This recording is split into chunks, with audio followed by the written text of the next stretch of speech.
Namaste. My pranams to all of you. I am so honored, and it is just coincidental that I am talking to you on the Buddha Purna day. Let me at the outset offer my pranams to all of you and pray that the serenity of Buddha to some extent will permeate into our lives and make our life more richer. Today the topic that is given to me for discussion is our internal world. This is a huge topic to be discussed. In fact, I was thinking, what should I talk to you about it? The external world is the world that is visible to our eyes. And light is needed to see anything in the external world. It could be light of the sun or the moon or the fire or electricity is needed for us to see the objects in the external world. But there is a limit to it. What we can see through our eyes, and also a limit to the external world. And we say our earth ends here, Pacific Sea ends here, Arabian Ocean ends here. For everything there is a limit. But the internal world is different.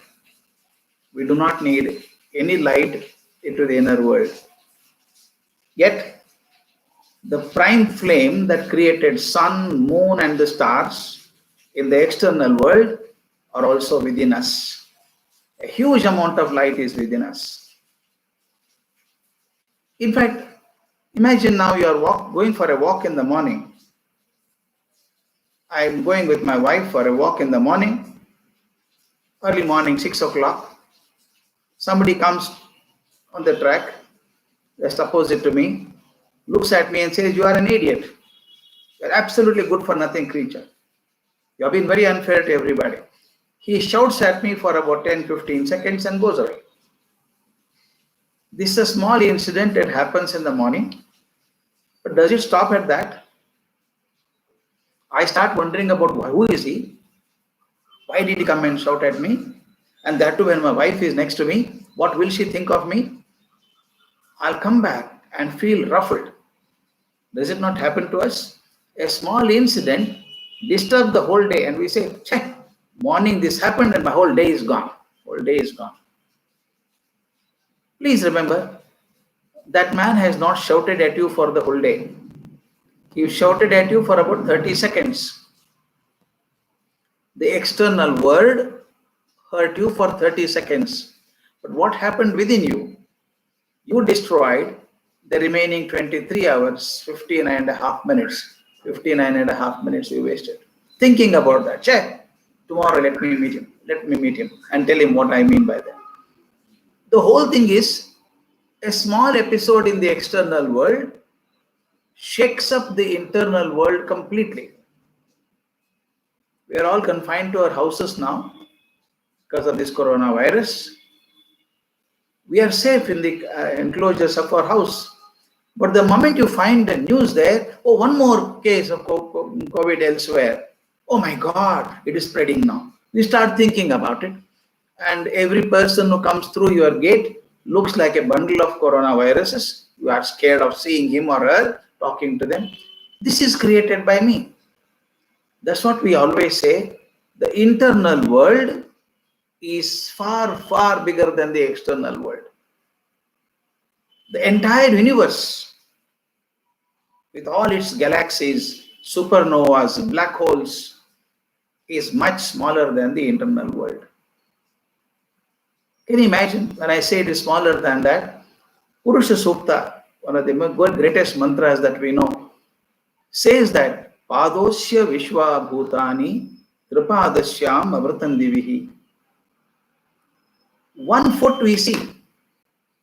Padosya Vishwa Bhutani. 1 foot is there on the ground. And remaining 3 are up in the heaven and beyond us. Similarly, what we see around us is only in 1 part. And what we do not see is 3 parts more. My friends, I want you to comprehend this. It's a beautiful philosophy. The inner world, the world within us, is called Sukshma Prapancha. Sukshma and Sthula, two words I want to use. Sukshma means cannot be seen. It is so delicate and so small that you can't see it. There is a world inside you, it's called Sukshma Prapancha. The outside world is called Sthula. Sthula means which can be felt, can be seen, touched. Sthula Prapancha.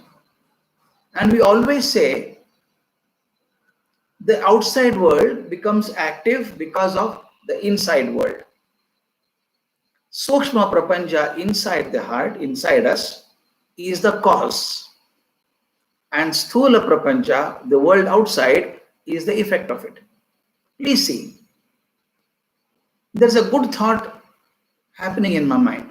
It is inside me. That is Sukshma Prapancha. I want to help somebody. The thought starts in your heart, in your mind.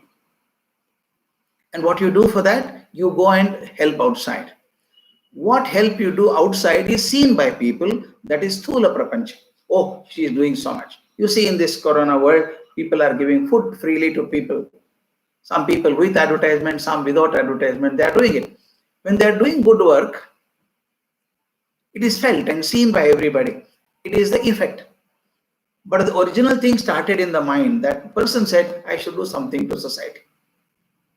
So therefore, it starts with Sukshma Prapancha. Everything starts from internal world.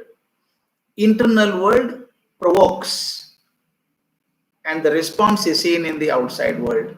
That's what we see. Whatever action we see in the real world is caused by the provocation in the world of self, or what we call within. The reverse also happens. My friend, this is the most beautiful thing.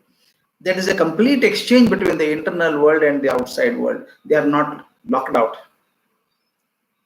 As I said, the inner thought manifests into an action outside. Similarly, the experience that you have in the outside world brings mysticism into your own heart. Buddha one day walked out with his charioteer, Channa, and he saw a old man, a beggar, a sick man, and a dead body on a single day. He said, my God, I never thought this would happen to me. Do I become old? Do I become sick? Do I die one day? Oh my God, I never thought this is the end of life. One experience that he had in actual life made him turn inwards and made him the greatest mystic ever. Greatest mystic ever. Therefore, internal world brings action outside, and the action outside brings transformation within the mind. There is a complete reversible reaction between them. And what are the instruments for us to work in the outside world? Touch, smell, taste, see, and hear. These are called Panchendriyas. Because of these five things, we experience the whole world. These are the instruments of the outside world. And through these instruments, every second of our life, we are pouring in experiences within. I see so many things, I hear so many things, I touch so many things, I smell so many things. All these things bring every second, they keep on pouring inside experiences after experiences. Those experiences in the internal world get mixed up, mashed up, boiled, and perhaps kept there for some time, brewing, and they transfer into different qualities. It could be love, it could be devotion, it could be loyalty, it could be truth, it could be renunciation, it could be peace and understanding. These are the positive aspects of the experiences that come inside. They are completely changed themselves. For example, you are making rasam in the house or sambar in the house. Sambar is better. When the sambar is brewing on the oven, on this one burner, people coming and say, oh, wonderful fragrance, huh? Nice fragrance of sambar is coming. The fragrance of the smell of sambar is from what? What causes the sambar smell? Is it the water? No. Is it the dal? No. Is it the vegetables you have put in? No. Is it the oil or is it the masala that you put in? Salt or the turmeric you have little added, or you added some vinegar? Is it the smell of any one of them? No. All of them have properly mixed together, synthesized together to give us a different product called as sambar. So sambar has the essence of all of them, but does not look like any one of them. Similarly, all our experiences in the outside world of seeing, tasting, smelling, all of those things together get meshed up and modified and synthesized and transfer into qualities. They are the feelings. These are the assets of the internal mind. When your mind is in a positive frame of mind, when you are thinking in a nice way, all these qualities come up. Love, devotion, loyalty, truth, renunciation, peace, understanding, all these come. But if they are not mixed up in the right proportion, they are in the wrong proportion, and your mind is not in a proper frame of mind, you also have qualities which are dangerous. You get angry, you get frustrated, you get jealous. These are also the products in the internal mind. They are also formed. Now there is a tug of war between two. I call them as pull of life and pull of self. I'm particularly using these two words, pull of life and pull of self. Now, can you imagine how much of time and effort you expend on the duties and demands of work and family? So much time you spend. How tired will rushing around make you? Rushing for everything, how tired will it make you? How much will you distraction to take your mind off? Oh, let me keep off everything. Or one day I don't want to bother about it. Enough of it. Sunday I want to put my legs up and sleep. You want distraction to get your mind off everything. In practical terms, this is what the pull of life means. The pull of life means the mind is filled with the noise of constant activity just to keep up with everything. There is constant activity. The active life, when you get up in the morning, you start running, looking at the watch and start running. This noise of constant activity makes you get tired faster. As long as the mind is restless, it does not matter if someone lived in the ancient India at the time of Buddha or living today in the middle of a noisy city like Bangalore. It doesn't make any difference. What makes a difference is the mind. The traditions of sages and masters from time immemorial have offered a solution to us, which they call it is the pull of the self. You are pulled by life so much. Life pulls you so much, but you should also create another pull. It is called pull of the self. When you attune yourself to this inner magnetism, as I call inner magnetism, pull of the self, you can maintain your inspiration to grow and evolve over years, decades, and a lifetime. There are two pulls now. One is pull towards life, other is pull towards self. Pull towards life pulls you outside you, and pull of life of self pulls you inwards. This is a beautiful tug of war going between the two forces. The pull of self means taking you away from your external situations. Taking you external situations are there, but doesn't imply you should ignore the outside world and resist it either. Because human mind is such, to ignore is a form of denial. I don't want to accept the world is denying it. To resist strengthens the hold of what you are trying to push away. Very interesting. Human mind is a rebel. Tell the mind not to do something, it always does it. It always does it. Why should God tell Adam and Eve, don't eat the fruit from this particular tree? He never told about any tree. They lived comfortably. The moment he said, don't eat fruit from this tree, they started wondering, why did God say that? They did not try with any other tree. But they wanted to say, taste the fruit of this tree, and we are the result of all of that. The question is this: moment you say don't do it, the question is why? Why don't you do it? Instead, I am suggesting it's about a beautiful relationship between the two worlds. The one in here and the other out there. In here and out there.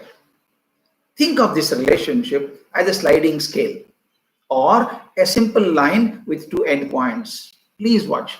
They are not two different things, not one against the other. They are part of the same whole. They are in line with two endpoints. On one side, you have the inner world, another side is the outer world. They are connected in some way or the other. They are connected. They are two ends of the same line. And then pull of the life. I have prepared a lovely slide. I can't show you. Praveen told me I can't show you the slide. I'll send the slide to you. I put in huge efforts whole night yesterday to make this lovely slide. I put a picture of beautiful flowers, lovely white flowers. On top of it, a small beetle insect is sitting there. It is looking at the marvel of this flower and beauty. The world is so beautiful. Just behind it is a big snail waiting to grab it and eat it. Look at it. The world is so tempting, so attractive, so pulling, but behind it is the threat. This is what most important. The pull of the outer world, or called the life, pull of life. At what happens? Life will then have a certain inevitable qualities. If you are chasing life, you are chasing only the outside world, there are a few things which follow. The first one is we feel unsafe, insecure, constantly vigilant to protect ourselves from the next threat from outside.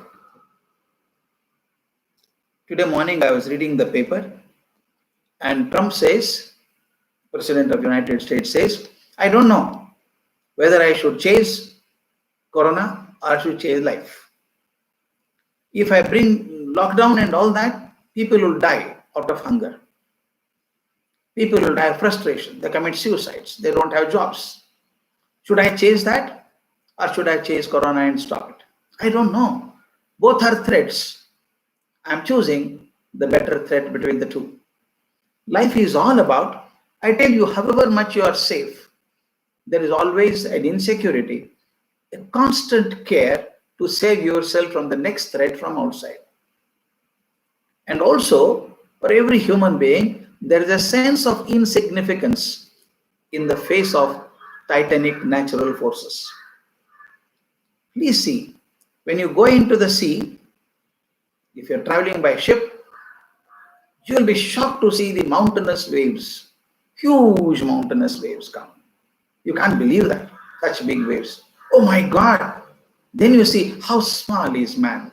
How small is man. You go to Himalaya, see those magnificent peaks, snow-clad peaks. You stand before them and wonder, oh my God, man is nothing. When you see the outside world, it makes you small. Makes you feel small. And there is also a pressure to protect yourself by conforming to social norms and behavior. Yeah, I should look, what will people say? If I don't do that, what will my mother-in-law say? What will my neighbors say? Oh, my friends say.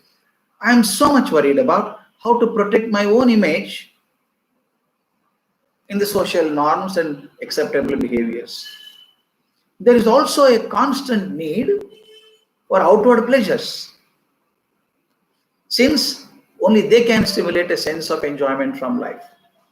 Oh, today or tomorrow is Sunday. Sunday we'll go to a party. We'll go to lunch elsewhere. We'll go to MTR for morning breakfast. Why are we doing it? There is a constant need for outward pleasures.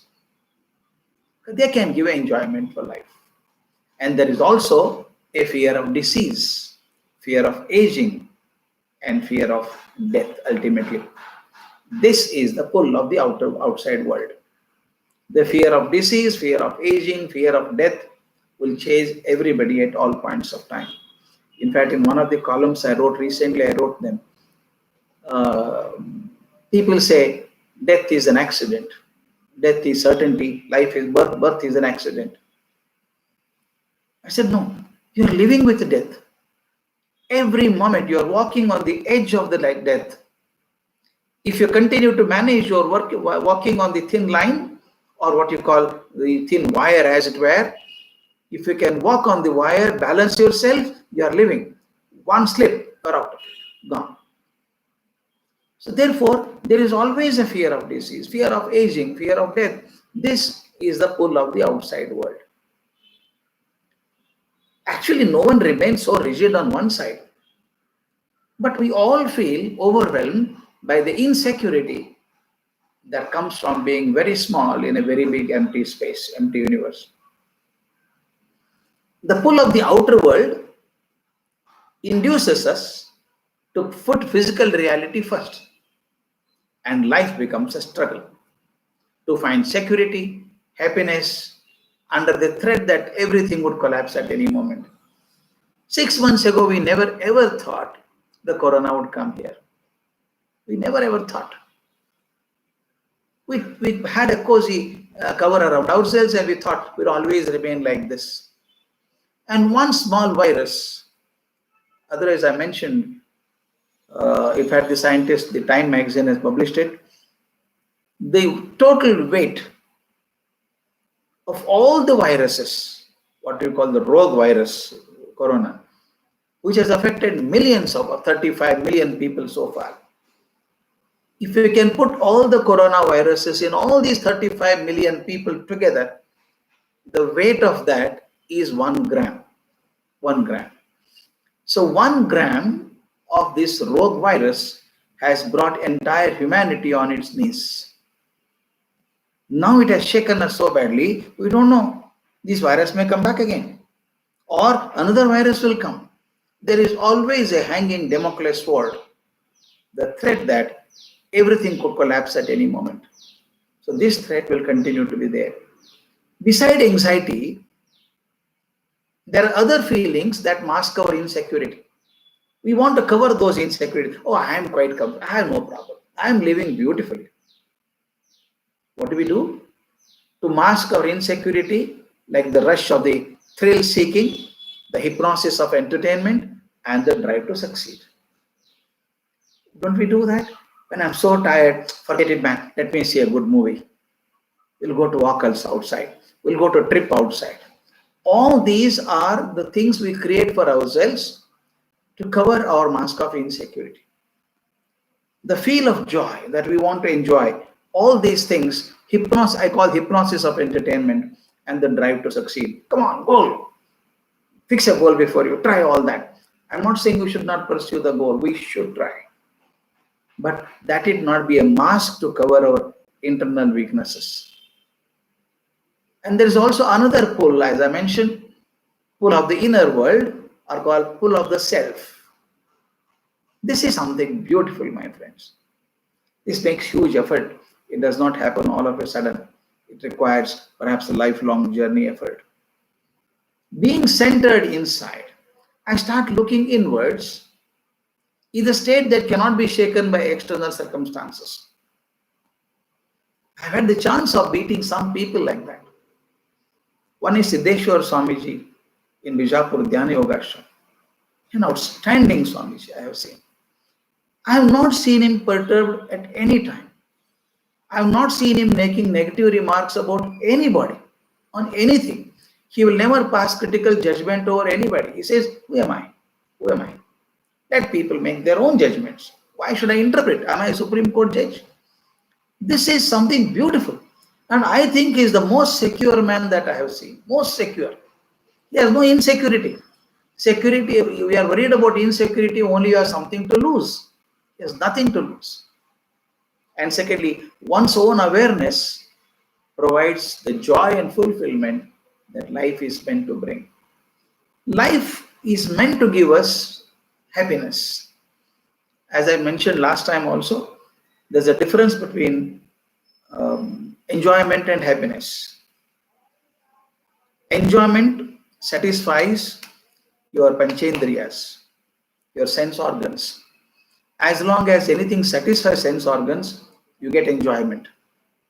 But happiness has nothing to do with panchendriyas. It's beyond that. You'll be happy for nothing. You'll be happy to see somebody. You don't even know them. You feel happy about it. And you feel disturbed when somebody is sorrow elsewhere. That means your joy and fulfillment is there within you. World is changing. The change is not threatening to you. It will not threaten you. All experiences pass through you without altering your state of being. This is something very rare. It happens to us. Please watch. When you're sitting in your house, you find some sound of the bus going, or a lorry going, or auto rickshaw going elsewhere. Does it make any change in you? You hear the sound and forget it. It's not me. Some sound. You don't interpret it. As long as you don't interpret the sound, it does not cause disturbance to you. It passes through you without altering your state of being. That is called it now. We are living in the now. The moment I start interpreting, oh, why did the lorry go? Oh, maybe they are transferring material from there. Oh, my neighbor is constructing the house. Must be a big house. He must be sending at least 1 crore. You build up the chain of thoughts. Who created disturbance within your mind? Not the lorry. I created disturbance for myself. One car comes and stands next to my house, neighbor's house, in front of the neighbor's house. It's a car. Somebody comes and goes. If you don't bother about it, you stay away from it, it is another experience which passes through you. It doesn't affect you. But you start wondering, oh my God, big car, some important people must have come. Who could be that? Oh, that girl may be getting married, Somebody must have come. All interpretations of yours. That's what we say, that the more interpretation you make, more disturbance you are causing to your mind.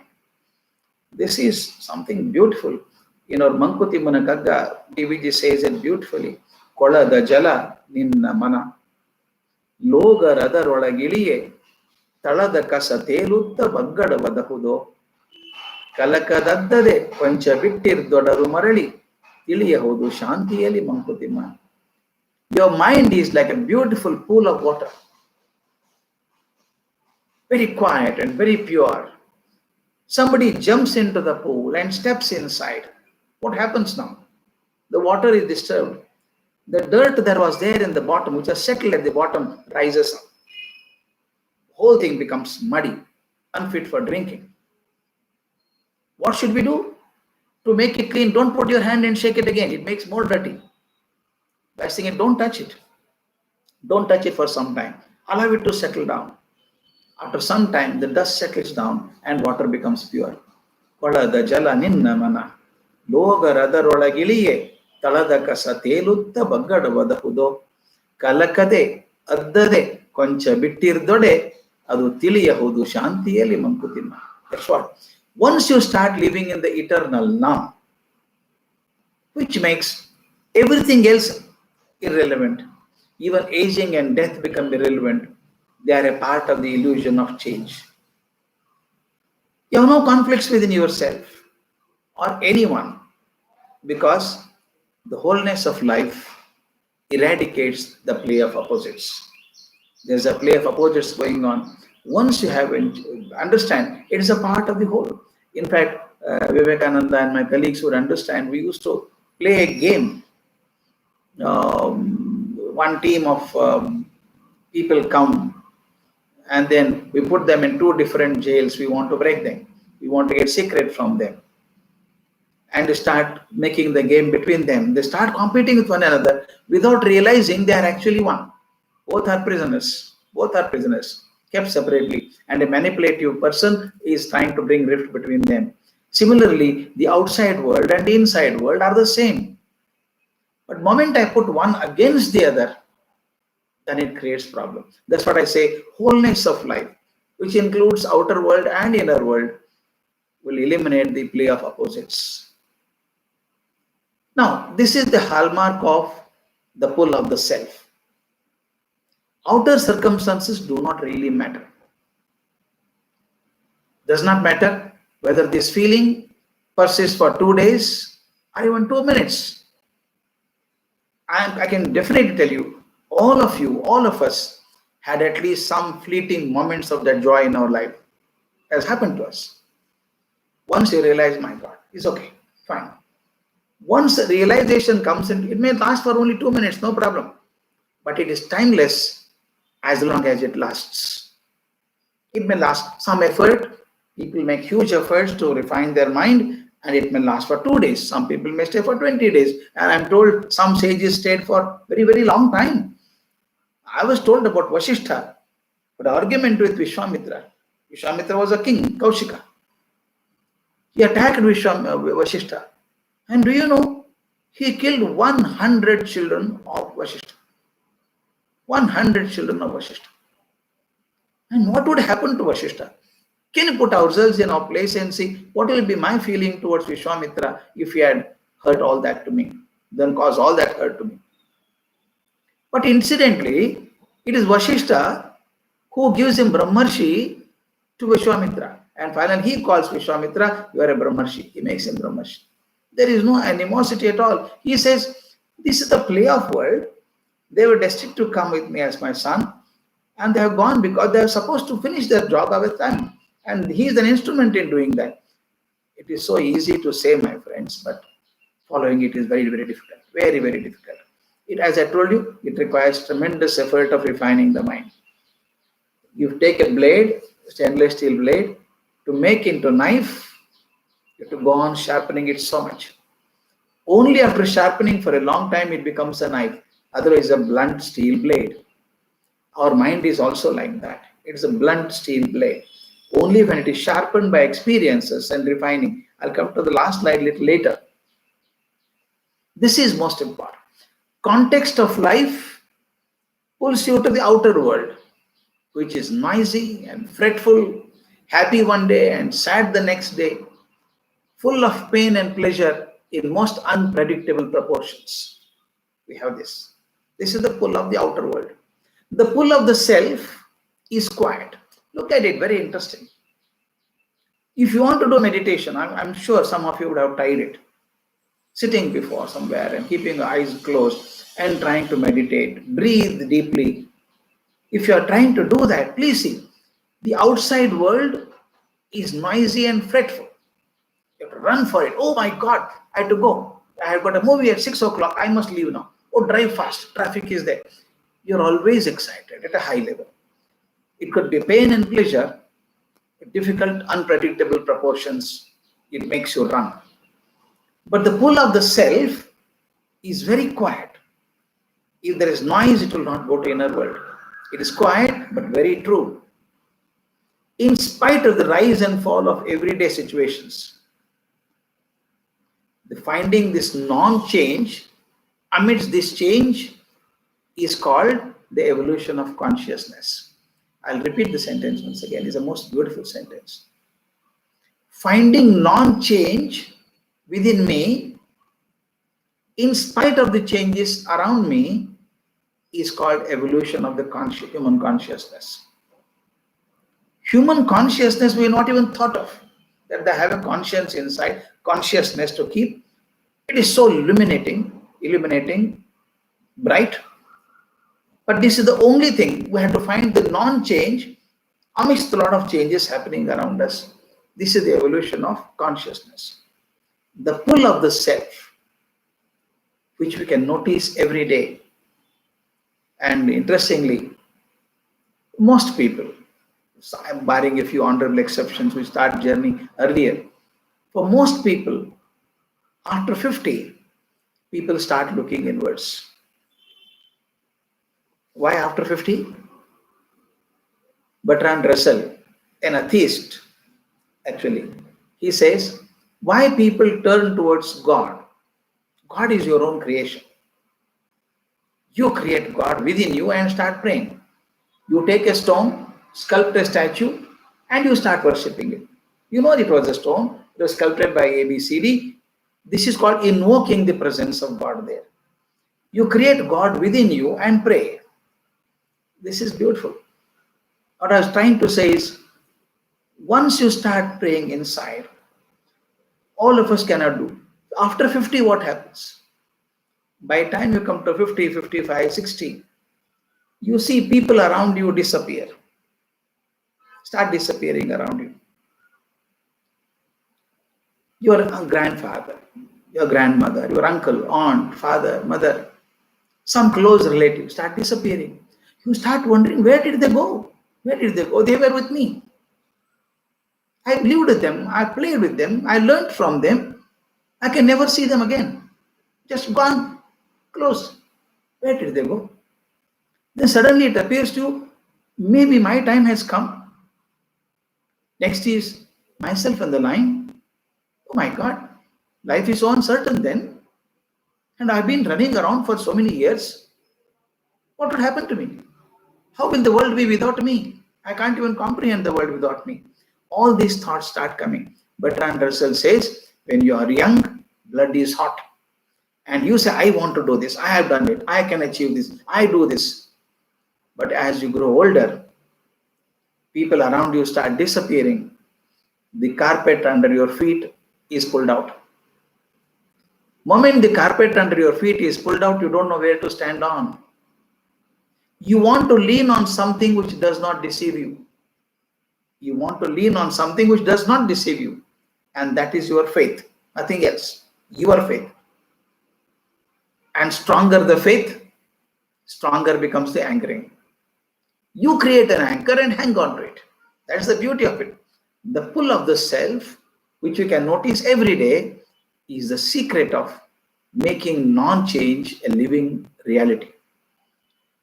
Within me, I say, yes, this is what is happening. Yeah, okay, I'm not well. Okay, this is part of life. Look, it happens. It happens. I don't have to interpret it. Yes, there's a treatment when I go to doctor, take a treatment and manage my body. But I don't get emotionally involved in that. The moment you stop emotionally involving in that, perhaps you start seeing the non-change in the changing world. And the most important part I come to, the last part, it is so easy to say internal world is beautiful, we should go towards it. How do we go? How do we go? How do we spend more time? I don't say run away from the world, live in the world. Again, DBG, I can't give anybody better than that. He gives such a beautiful solution, my friends. I think we can very practicable solution he gives. ಎರಡು ಕೋಣೆಗಳನಿ ಮಾಡು ಮನದಾಲಯದಿ ಹೊರ ಕೋಣೆಯಲ್ಲಿ ಲೋಗರಾಟಗಳ ನಾಡು ವಿರಮಿಸೊಬ್ಬನೆ ನೀನು ಒಳಮನೆಯ ಶಾಂತಿಯಲ್ಲಿ ವರಯೋಗ ಸೂತ್ರವಿದು Mankutimma. He says, in your temple of your mind, manadalayadi, in the temple of your mind, make a house of 2 rooms. 2 rooms. ಎರಡು ಕೋಣೆಗಳ ನೀ ಮಾಡು ಮನದ ಆಲಯದಿ ಹೊರ ಕೋಣೆಯಲ್ಲಿ ಲೋಗರಾಟಗಳ ನಾಡು. In the outside room, play the activities of life. Your husband to somebody, your wife to somebody, your son to somebody, your officer to somebody, your assistant to somebody, your friend to somebody. These are the multiple roles we have. Let me play all the roles beautifully. When I'm playing the role of a hero or a heroine or a support actor in a drama, I should not go saying, yo, next year increments are not coming, what do? I don't think of it when I'm going on the stage. On the stage, I'm a king, I am a king. I should act like a king. He says, ಹೊರ ಕೋಣೆಯಲ್ಲಿ ಲೋಗರಾಟಗಳ ನಾಡು. Play the role that you are designed to play. Unconditionally, enjoy them, do it. But don't sit there only. That's not the place you sit all the time. Do your activities. ವಿರಮಿಸೊಬ್ಬನೆ ನೀನು ಒಳಮನೆಯ ಶಾಂತಿಯಲ್ಲಿ. Come back inside. Don't stay there. It burns you. Come inside the internal room. ವಿರಮಿಸೊಬ್ಬನೆ. Relax there. ಒಳಮನೆಯ ಶಾಂತಿಯಲ್ಲಿ ವರಯೋಗ ಸೂತ್ರವಿದು Mankutimma. This is the finest yoga for you. Yuj is the root from which the word yoga comes. Yuj means to join. He says outer world and inner world are joined together. Don't forget one at the cost of the other. Be there. Do all the activities. But relax inside and say, who am I? The great Shankaracharya at the age of 5 thought, who am I? Why did I come to this world? Koham kuta ayataha. Why did I come to this world? Sometimes I should discuss that also. Don't sit outside in the running world. That's what it says. Now, there are some points which are very useful in aligning to the internal world.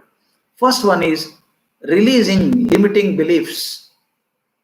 There are so many limiting beliefs. The beliefs have limited us.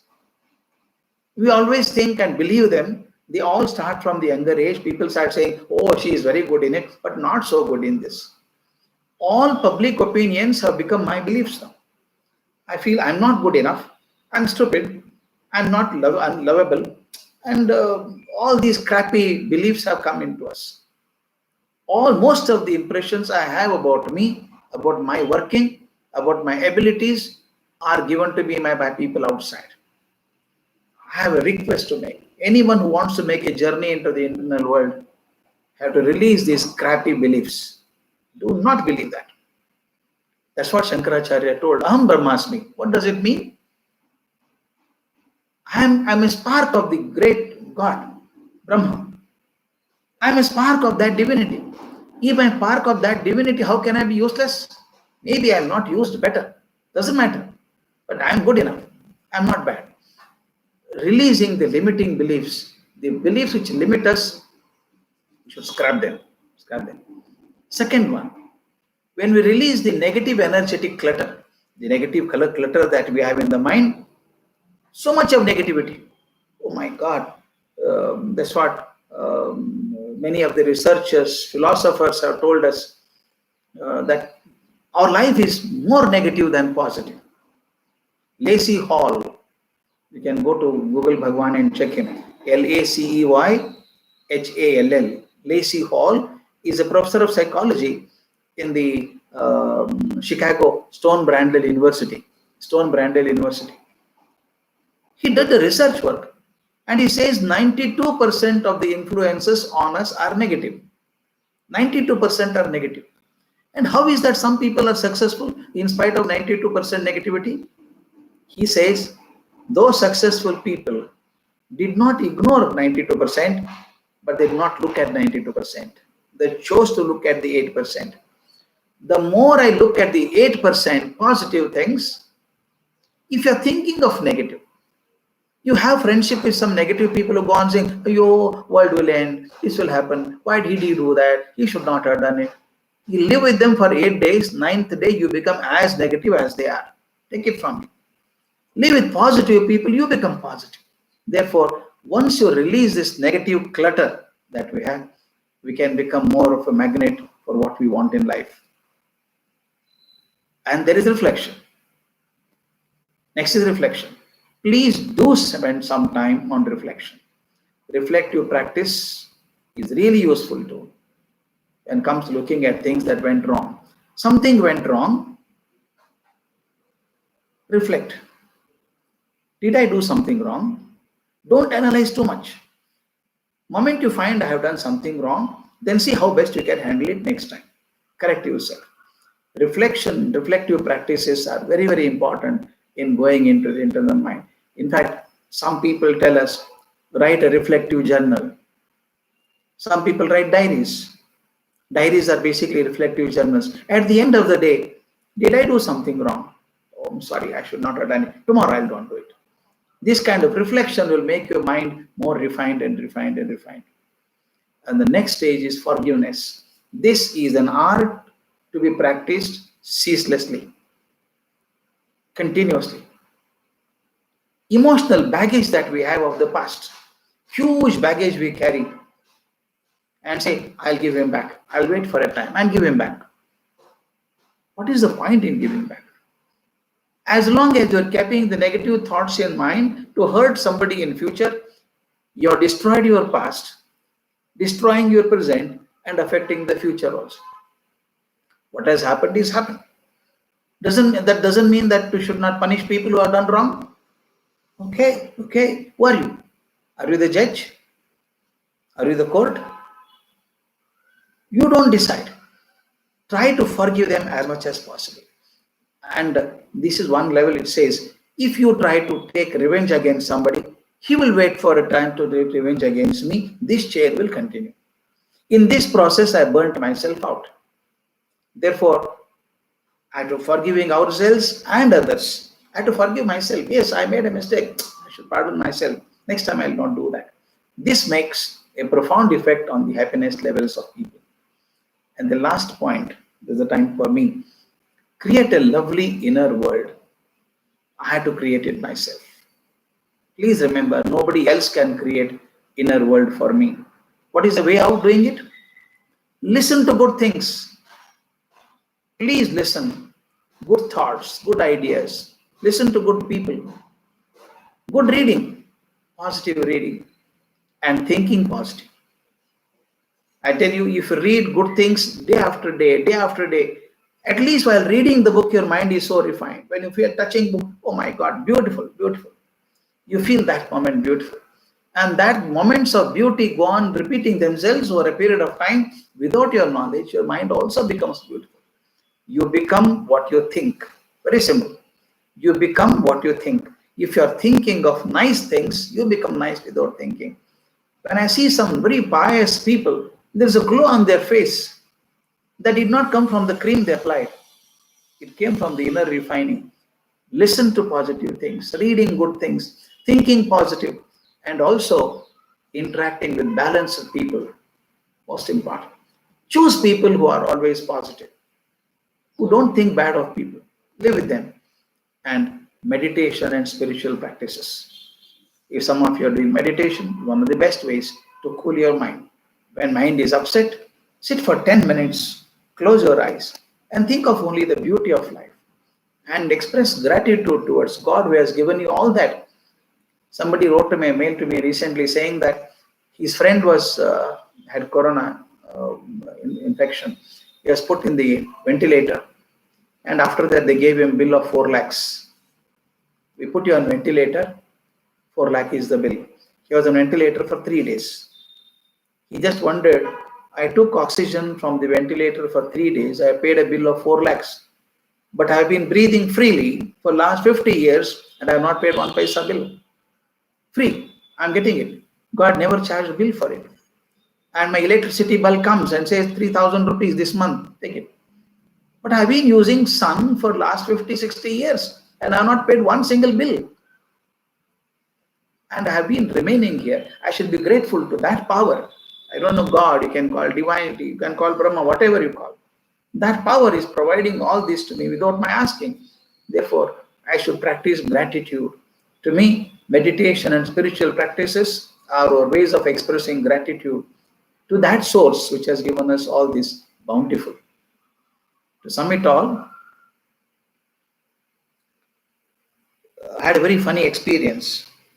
I have shared with some of my colleagues and some people may not have heard it. A friend of mine retired as an income tax commissioner.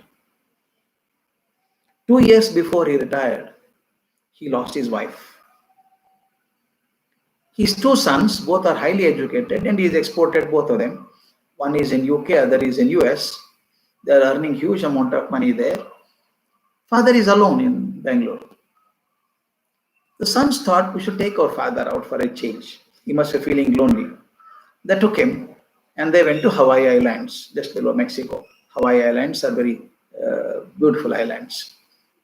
They took the father there and hired 3 rooms. Elder son and elder daughter-in-law in one room, younger one and his wife in another room, father in another room. Said, Papa, stay here. And said, it's very expensive. He said, yeah, don't worry. I have enough money, no problem. He's income tax officer, no, he always worries about money. One day the elder son came and said, Papa, I have taken an appointment with the blue queue for 3 minutes tomorrow. What's that blue queue? Father asked. You don't know. Many people from all over the world come to this hotel only to see that blue queue. It's a beautiful experience we should have. And how much money for that? He said, don't worry, it's about 5,000 rupees Indian currency. My God, 3 minutes, 5,000 rupees. He said, don't worry. And the token is taken. What should I do? He said, go to that room. Tomorrow I'll take you. Go inside and close the door. And there is a hole, put the token there. And there is a cooling glass kept, dark glasses. Wear the dark glasses and you enjoy and come back. What to do? He has taken the token already. He went at the fixed time, closed the door, put the token. Some tuck, tuck, tuck, tuck sound came. And after that, he saw the cooling glasses. He put the glasses and stood there. 3 minutes, nothing happened. Nothing happened. He came out with a long face and saying that, what is this waste of money? Huh? Just wear the cooling glass and stand like a fool there. He said, my God, everybody says the world is so beautiful there. What happened to my father? Evening, the younger fellow came and said, Papa, tomorrow I've taken token for 6 minutes. Something happened today, you didn't understand. Tomorrow you go for it. So no, 10,000 rupees again. I said, don't worry, no money, no problem. Since the token was already purchased, he went again, put the token there, wore the glasses, and now you understand, waiting for 6 minutes like a fool was terrible for him. He felt really miserable. After 6 minutes, when the bell rang, he came out with a longer face and said, idiots, you have no better way of wasting money? 15,000 gone down the drain. What is the point in going there? The children said, I am surprised why it's happening to my father. That evening again, both the sons came together and said, Papa, last chance. Tomorrow, we have taken token for 10 minutes. Last chance. He said, my God, you are fools. He went there, closed the door, put the token there, wore the goggle for 1 minute, 1.5 minutes or 2 minutes, then said, let me discover. I got to spend another 7-8 minutes. Removed the goggle. Let me see what is there. He looked around.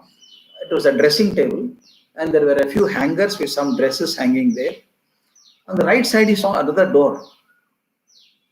Anyway, let me see what is the 6-7 minutes I had to waste. Opened the door, and his heart stopped. That was a blue cube.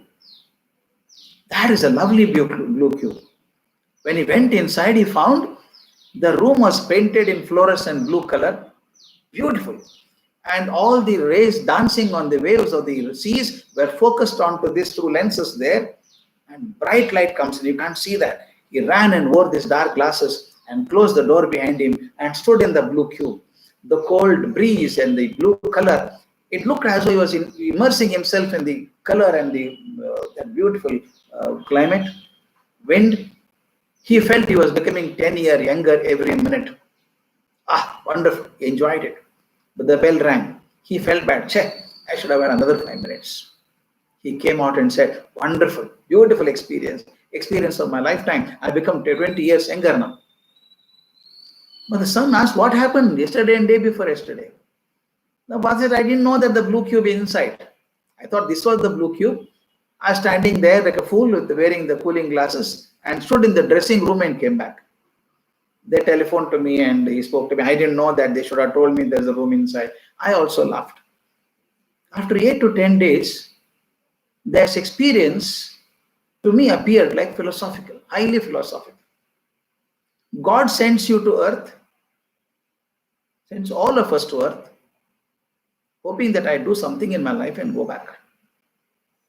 But the tragedy is, most of us spend our life in the dressing room and never get our blue cube at all. I had to discover my blue cube myself. Blue cube is my internal world. The dressing room is the outside world. I do spend time in the dressing room, all right. But most important is I should spend my time in the blue cube. First, I should discover the blue cube and try to spend time there. If I do that, perhaps my life will be more meaningful and beautiful. On this great Buddha Purnima day, I pray that the great wisdom, the great joy, the great sadhana of Buddha, at least to some extent, will permeate into your lives and make your life so meaningful and beautiful. Thank you so much.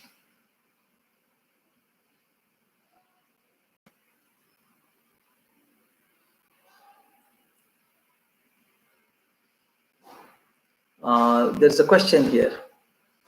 Self-analysis comes so late in life. How much useful it is? This always bothers everyone. Beautiful. Yes. As I told you, sir, the outside experience creates feeling inside. The more you experience, more feelings come inside.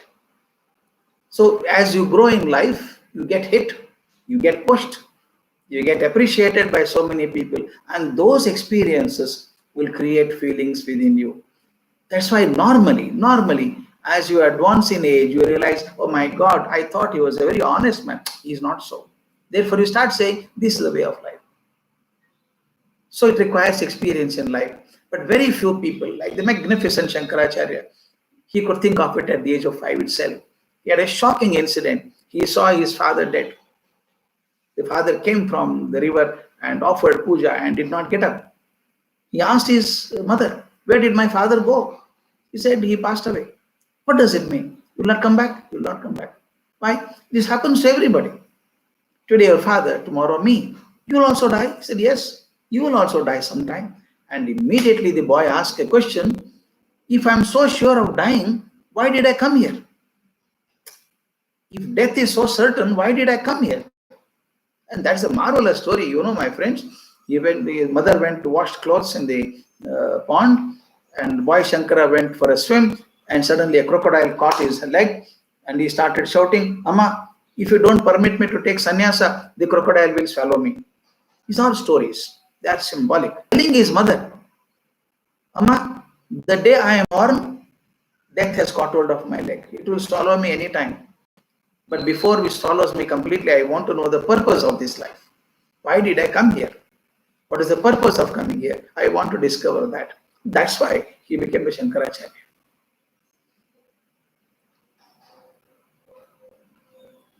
Is it but natural that we bother what people say? How do we learn to ignore self? One thing is this, Shilpa, if you bother, what is going to happen? I'm asking a very practical question. If you keep on bothering, who is under pressure? That person doesn't even know that you are bothering about him. You are creating pressure for yourself. By discussing, does it help? Does it help? Nothing. But I'm wasting my time, which I could have spent on something more positive. But it comes from experience. It doesn't come so easily. But please remember, there is no way of analyzing people. Even Supreme Court people also say, judges also say, this is beyond the frame of reference, will not discuss that. I would request you, lesser, that's what we say, Mauna Belli, the Matu Belli, Mauna Bangara. The more you talk, you get stuck somewhere. The less you talk is better. Look inside. He made a mistake. DVG says, Nagu manadi logara vikarangalanu nodi. When you find people behaving not appropriately, don't laugh loudly. Nagu manadi logara vikarangalanu nodi. Bigi tutti apdivandu nova paduvandu. When you are struggling hard and struggling yourself, keep your mouth shut. Don't go on complaining, "Oh, I'm so much working hard. Oh, I'm worrying so much." Who is going to listen? Do you think people listen to you? 2 days, 3 days, they listen. After this, "Oh, you're crying, baby." Why do you want to share your miseries? It doesn't solve the problem. Therefore, reduce the analysis as much as possible. By analyzing, you are not going to do things. Meena Kumari has asked something. This part, thank you, ma. Thank you so much. Thank you. Oh my goodness, somebody is asking upload your chemistry teaching videos. I had to make an effort to remember I was a chemistry teacher. When see Meena Kumari there, I remember I was a chemistry teacher. Yes. Yes, Tarkanath has very mentioned. Self-analysis sometimes leads to one guilt feeling. Very important. This is beautiful. Very good question, sir. When you analyze yourself, you feel, I made a mistake. I did injustice to him. If it is a fact, correct yourself and say, next time I'll not do it. But there's no point in hanging on to that. I tell you, this experience of having made a mistake would refine me, but would not allow me to boil within for a long time. Yeah, it should become a lesson. Okay, next time a situation comes, last time I made this mistake, I will not do it. It's not good. That is how we can do it. Otherwise, you keep on suffering from a guilt feeling, you'll never come out of it. And the more guilt feeling you continue, it stops you from doing any active work. It doesn't allow you.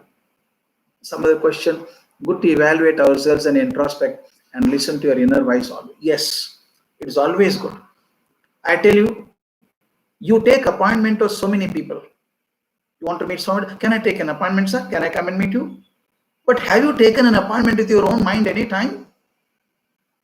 What does Gururaj Karajagi want? I don't know. I have not asked myself, what does he want? Everybody's what he wants, what she wants is okay, but what do I want?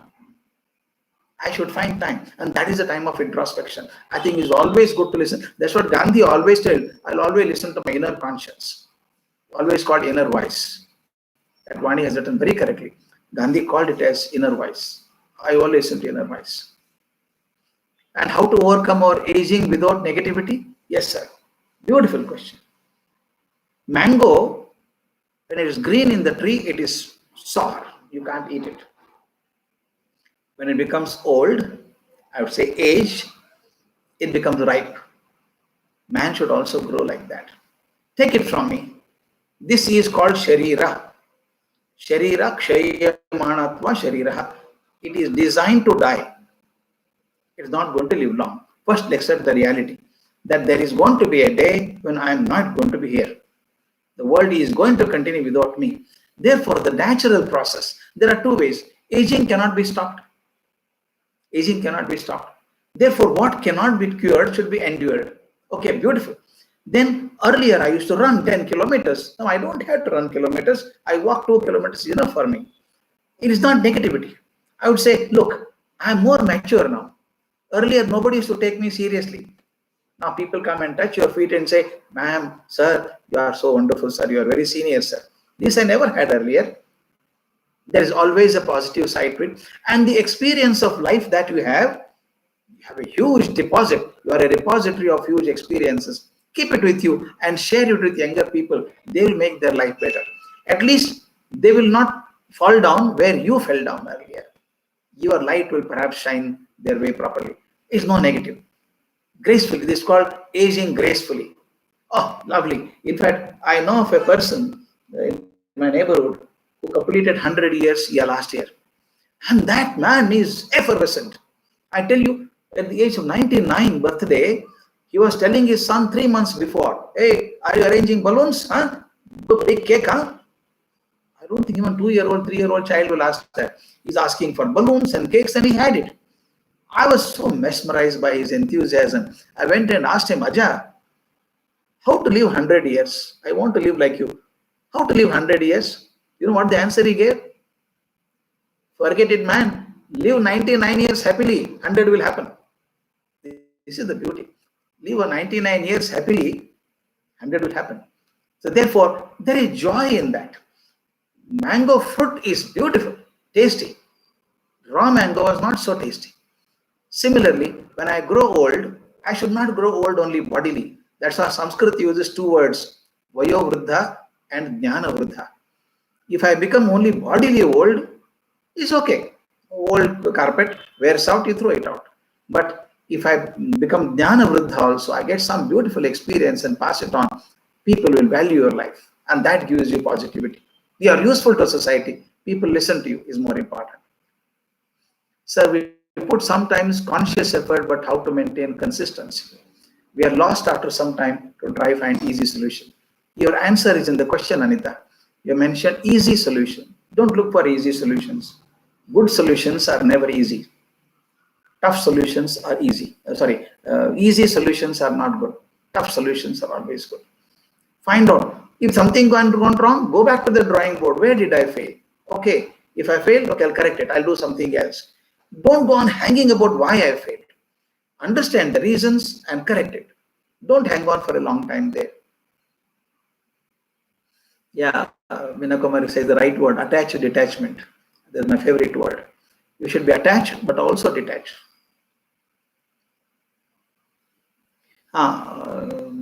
Vidya Deshpande is asking, good question. How can we teach this to our children? I mean about inner voice. There is some way of training these children with inner mind. They may not understand the logic and philosophy of inner world now. What we can do is ask them to practice silence for some time. Children are chatterboxes. They are around everywhere. Fix the time, and I request you to sit with them for some time. Make it a standard time. Sit together and pray together for about 10 minutes, slowly. And then say, close your eyes, think over. And there are some techniques which are used. Some people put a candle, some people put a lamp, and say, go on observing the lamp. Go on observing the lamp. After some time, close your eyes and can see the lamp in the eyes itself, mental eye. Tell them, even when you close the eye, you can see the light there, the candle flame flickering, and you can see the orange hue. Start them imagination. What is the purpose of doing is, when they are focusing on the light, they are not focusing on 100 things. Children can do 100 things simultaneously. The mind is scattered. That's what I always say. When you keep a torch in the dark light outside, you cannot see beyond 10 feet. But the same light is focused into a laser beam. It can cut 1 inch thick steel like a butter. So slowly and slowly, let the children start focusing on one with the exclusion of other. Slowly, and let them practice. Time can be increased from 3 minutes to 5 minutes to 7 minutes. As they grow older, they find joy in that. Let them say, now create, close your eyes and think of a situation. How would you handle it? So there are situations slowly. It doesn't happen all of a sudden. And you don't have to pressurize children so much. Let them grow slowly, step by step, and it will grow.